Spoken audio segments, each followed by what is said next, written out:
Sergeant George, is it true that you gave shelter to the man Gridley? It is, sir, and I don't regret it. A threatening, murderous, dangerous fellow?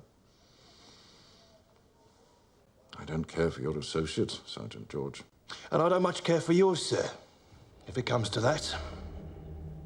Sergeant George is in debt, is he not, Mr. Smallweed? He is indeed. Right up to his throat he is. And the debt could be called in at any moment. Quick as lightning if my friend in the city gave the nod, Mr. Tulkinghorn. And then Sergeant George and any dependent on him would be ruined. I'm afraid so. Very much afraid so. He's an obstinate fellow, that Sergeant George. Obstinate? He's a veritable brimstone beast. I'd like to tear his head off. I'd like to smash him to pieces. You try to do the man a favour, he spits in your eye. His position is vulnerable. I'll call in his debts. I'll lay possession on his shooting gallery. I'll have him in the debtor's prison. Not yet, I think. Watch and wait, Mr. Smallweed. That's what I've learned at law, and it's served me well. Mr. George may yet see reason. Let him reflect a while. He owes me money! I'd like to squeeze it out of him like blood out of an orange. And I would, if I had the strength. He has the strength and the passion, I believe. Is he a man of violence, Smallweed? Man of violence? It's his profession, Mr. Tulkinghorn. He's a past master in it. Then let's not put it to the test. Not yet. In short, I believe this is an example of that rarest of phenomena, a case of spontaneous combustion. Give way there! Give way there! Oh, dear. Oh, Lord, oh, my bones. Be silent, sir. Are you aware that you're disturbing a properly convened coroner's court? That's what I'm here about. My property, my property. Crook stuff, put a guard on it. No one to touch it. Least of all that preening young villain from Kenge and Carboys. Your property, Mr. Smallweed? That man Crook was Mrs. Smallweed's brother. She was his only living relative. We shall make good our title. Mr. Tulkinghorn is my solicitor, and it's a brave man who tries to cross Mr. Tulkinghorn. So, transportation on a gallows for anyone who touches my property. Put me down and shake me up, you brimstone blackfeet.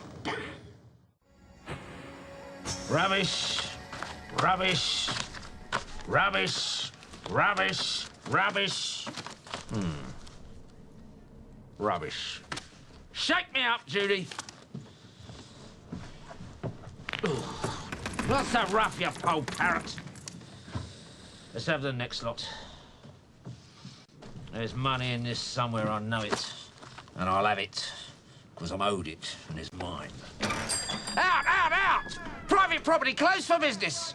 No admittance to loiterers, hawkers and thieves. No admittance to anybody. Get out. Tall it mild, Mr. Smallweed. You know me, I think. Guppy of Kenge and Carboys. I know you. At the inquest, snooping around. What do you want now? I'm interested in recovering a bundle of letters for a client. Who's the client? I'm not at liberty to disclose, Mr. S. You give nothing, you'll get nothing. Who's the client? A lady. Oh, a lady. Very nice. So what are these letters you're after, then, you young villain?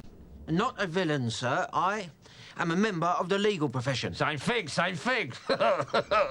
Oh. So what are these letters? They're private letters. Intimate letters of no interest to anyone but my client. But she'll pay for them. Oh, will she? As I say, they're of no value. No value at all, except to my client. But she'll pay for them. She'll pay a nominal sum. You mean you'll pay a nominal sum and she'll pay you a king's ransom, you young blackguard? That's about it, eh? Not at all, Mr. Smallweed. My motives are very pure. To help my client and also, if I can, to help another lady. A lady who is very dear to my heart, Mr. Smallweed. You do like your ladies, don't you, Mr. Guppy? So how am I to know these letters, supposing I can lay my hands on them? They are tied up with a pink ribbon, Mr. Smallweed. Oh, pink ribbon, very nice. Shake me up, Judy. And what? Come on, out with it. Addressed to a Captain Horden. Captain Horden is Captain Horden? You know the name, Mr. Smallweed? No. Never heard of him. All right, Mr. Guppy. We are making an inventory of the deceased's possessions. Very heavy work, as you can see. If we find these letters, we might see our way to entering into negotiations with your lady client. That's all I can say for the present. Show the gentleman out, Judy. Thank you very much, Mr. Smallweed. And very good night to you. Never mind all that. Get out. Get out! And lock the door behind him, Judy.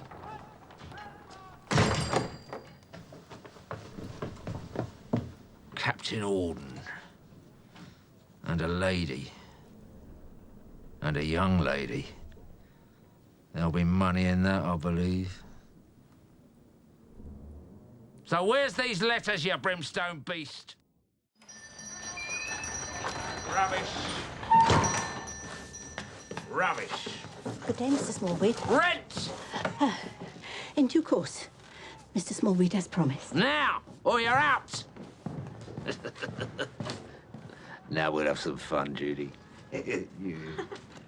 Rubbish. Rubbish. Rubbish. Mr. Smallweed, I cannot make my key turn in the door. Oh, dear. And why is that, I wonder? 'Cause I had the lock changed, that's why. Mr. Smallweed, you cannot do this to me. Done it, had I? Done it. But my things... My poor little birds. What have you done with them? Outside in the alley. You're lucky I didn't wring their little necks. You're lucky I didn't bite their little heads off. Well, go on then. Hook. Sling it. No come-backy. But, Mr. Smallweed... Where am I to go? What do I care about that? Who do you think I am, the Christmas spirit? Go on, op it, out. 1, 2, 1, 2. Judy, take the broom, chase her out. Right you are, Grandad.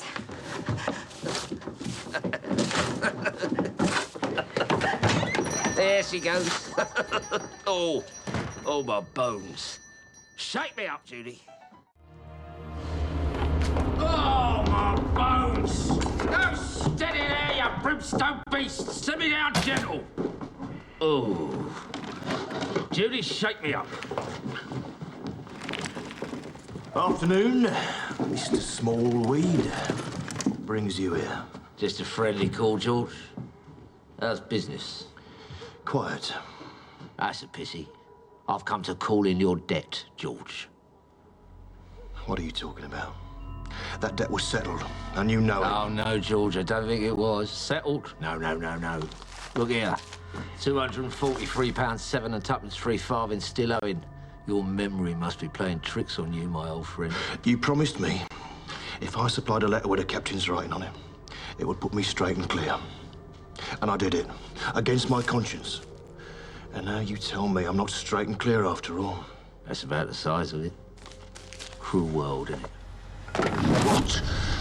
You little bloodsucker. I'll give you cruel world. I'll snap your neck for you. That debt was settled, and you know it. No, George, it's not me, it's him. I'm just the messenger. He sent me to tell you. Who sent you? Oh, my bones, for pity's sake, George. Mr. Tulkinghorn.